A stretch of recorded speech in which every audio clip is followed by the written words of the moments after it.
Bismillahirrahmanirrahim. Assalamualaikum warahmatullahi wabarakatuh. Bismillah, alhamdulillah, ala min ni'matillah, wa la hawla wa la quwwata illa billah, la ilaha illa anta subhanaka inni kuntu minadh dhalimin. La ilaha illa anta subhanaka inni kuntu minadh dhalimin. La ilaha illa anta subhanaka inni kuntu minadh dhalimin. La ilaha illa syukran li ni'mati. Allahumma shalli ala sayyidina Muhammad wa ala ali sayyidina Muhammad, amma ba'du. Alhamdulillah wa rahimakumullah. Salam rahayu dimanapun semuanya berada. Saya ucapkan jazakumullah sunnah, jazakumullah khair semua bagi ikhwan saudara-saudariku yang dirahmati oleh Allah. Saya ucapkan jazakumullah khair yang masih berpartisipasi dalam kegiatan-kegiatan majelis padepokan murid-murid Sang Hyang Nurjayani Nirwana. Semoga kita semuanya selalu dalam lindungan Allah Subhanahu wa taala, dijauhkan dari mara bahaya, didekatkan ketaatan kita kepada Allah Subhanahu wa taala.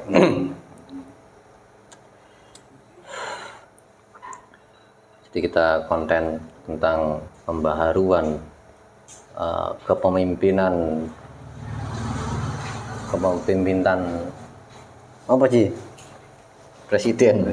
Nah, jadi bagi Pak Jokowi, Mas, sapa wae lah sing presidene, sing penting awak dhewe ya kudune akur, nggak usah saling konten-konten. Jadi kita cari versi goibnya Raja-Raja Nusantara, mungkin mengetahui, karena sebelum terjadinya pemimpin Nusantara itu ada sidang para raja-raja terdahulu. Langsung saja, jangan lupa parkir bagi para hewan semuanya. Bismillahirrahmanirrahim. Assalamualaikum warahmatullahi wabarakatuh. Dengan Sang Hyang Nurjayani Nirwana. Yuk. Pemimpinan Nusantara Allah. Masuk. Jangan dibantai.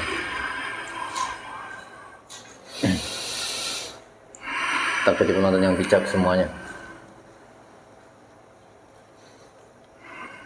Ini produk-produk. Assalamualaikum warahmatullahi ta'ala wabarakatuh. Waalaikumsalam warahmatullahi wabarakatuh. Bisa perkenalkan ini dengan siapa, dari mana? Saya salah satu kodam abdi dari Eyang Joyoboyo.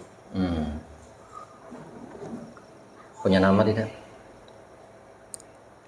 Panggil saja Eyang Hanuman Wirang.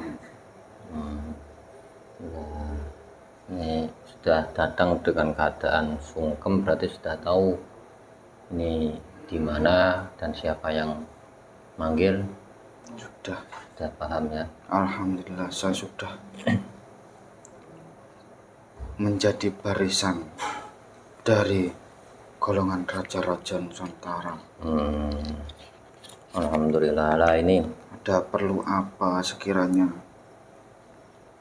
Kang Mas menghadirkan saya ke sini? Ini saya mau tahu tentang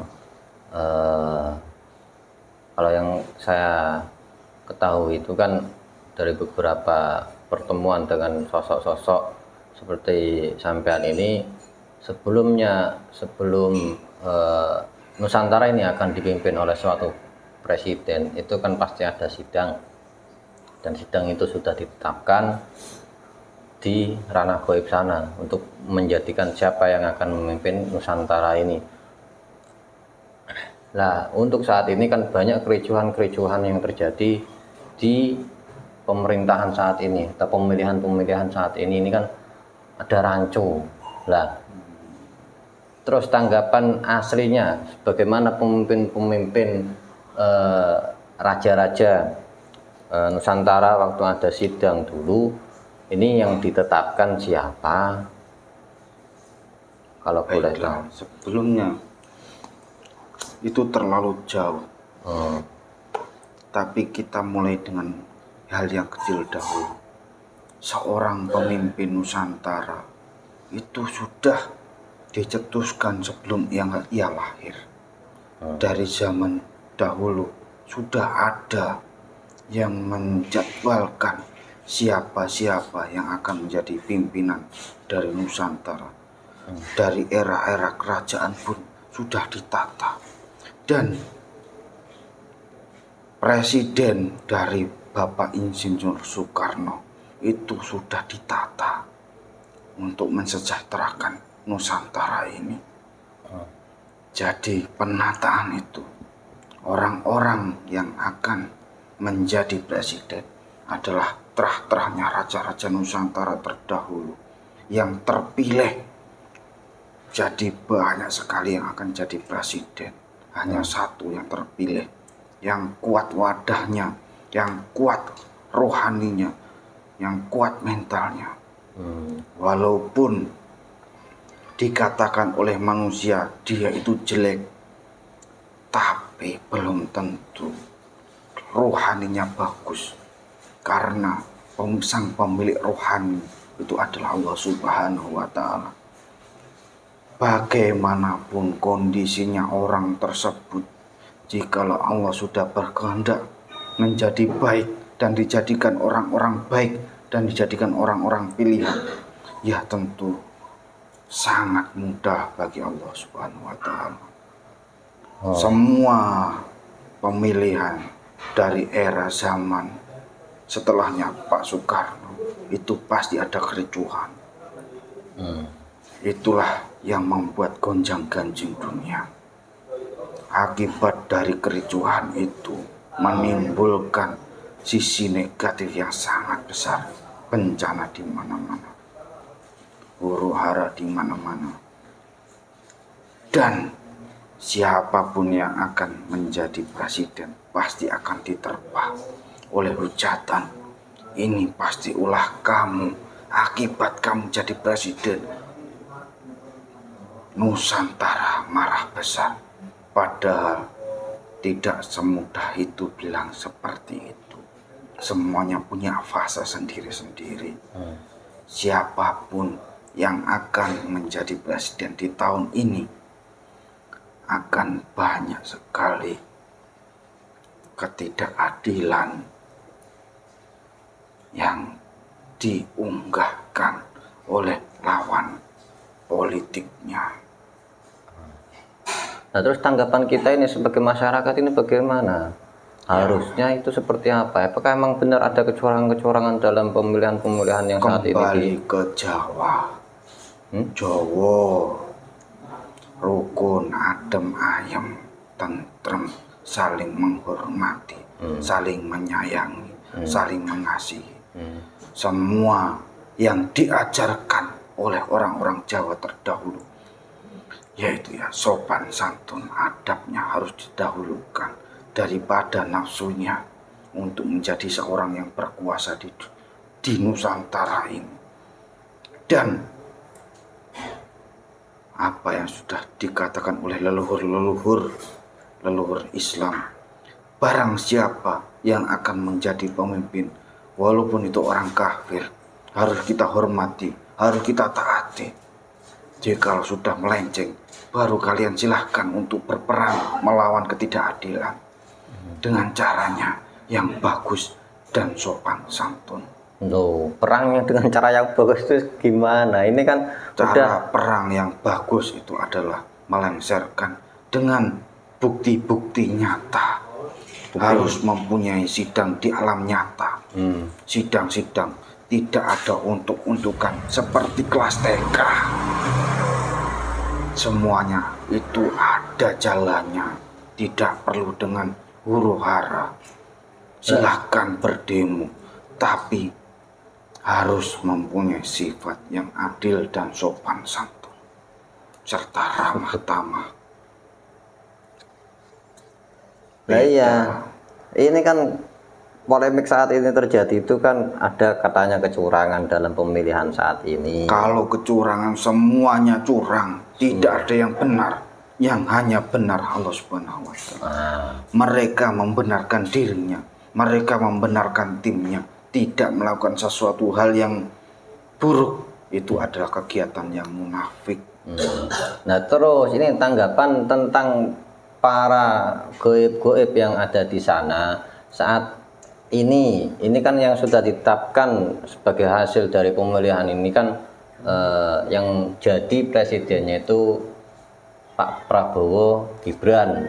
Nah, terus yang lainnya kan menggugat katanya ada kecurangan, dan sampai tadi bilang kecurangan itu semuanya mengalami kecurangan. Tapi kita sebagai masyarakat itu harus seperti apa dalam menanggapi ini? Apakah kita ikut mendukung paslon lagi? Maksudnya paslonnya misalnya saya dulu, dukunglah siapa yang kalian dukung dengan cara yang bagus. Tunjukkan kecurangan itu di dunia nyata, bukan hanya omongan belaka.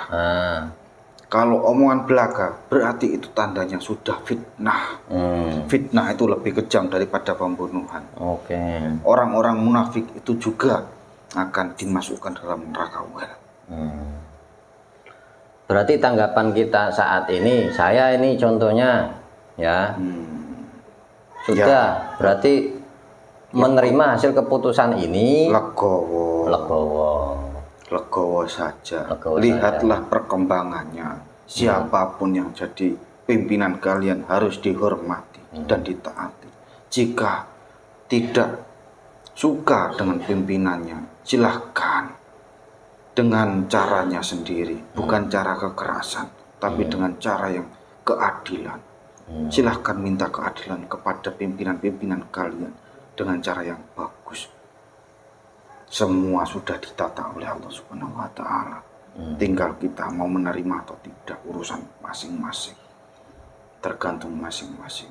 Tapi kalau sudah terkena uang, ya walaupun benar ya disalahkan, walaupun salah ya dibenarkan.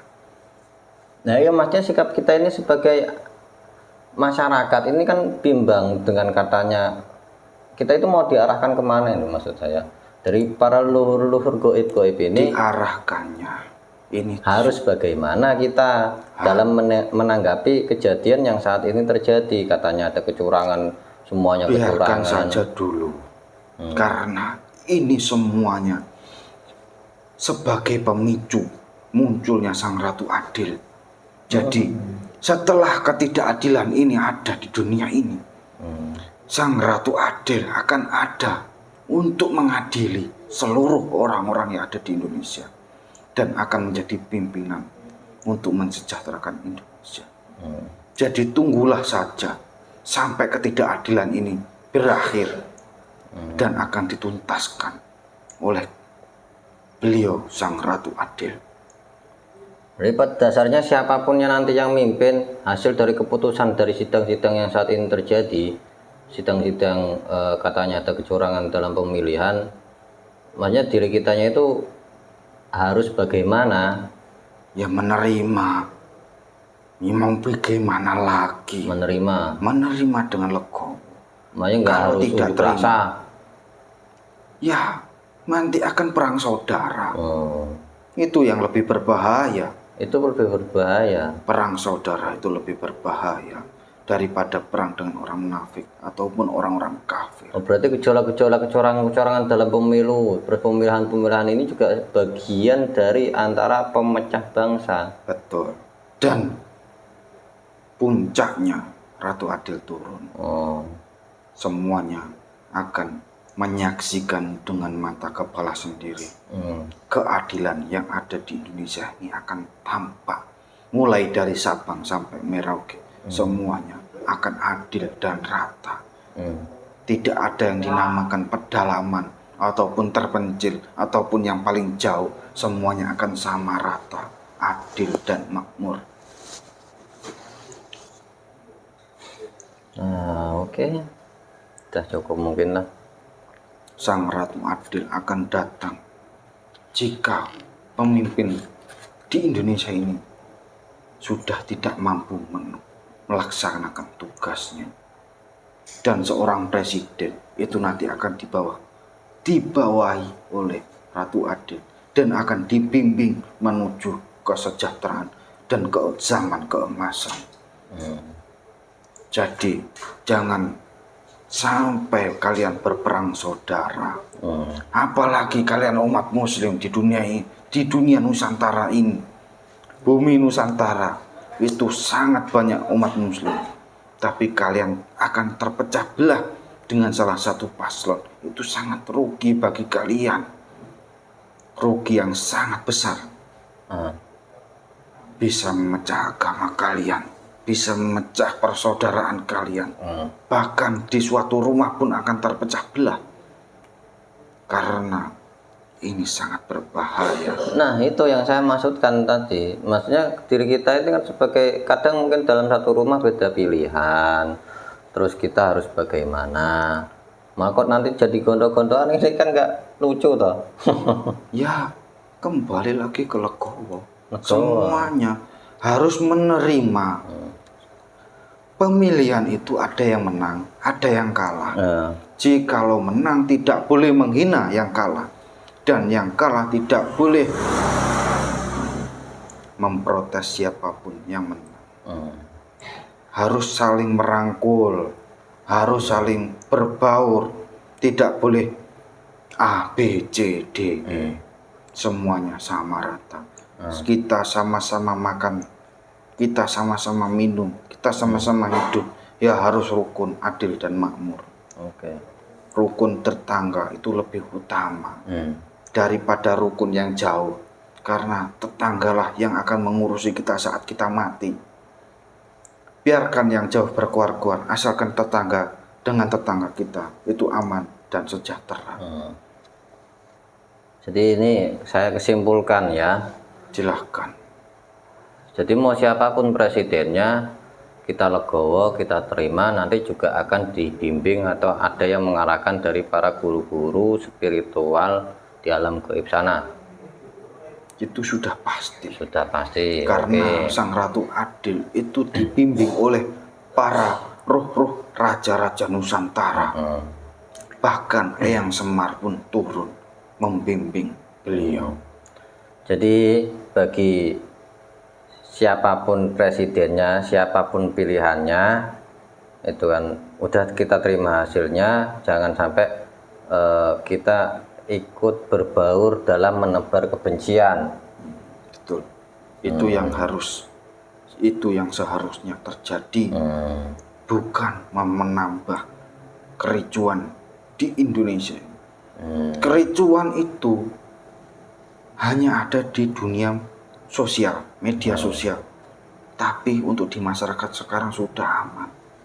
Hanya orang-orang yang mempunyai niatan jelek, yang ingin mempunyai kekuasaan, yang masih melakukan hal seperti itu.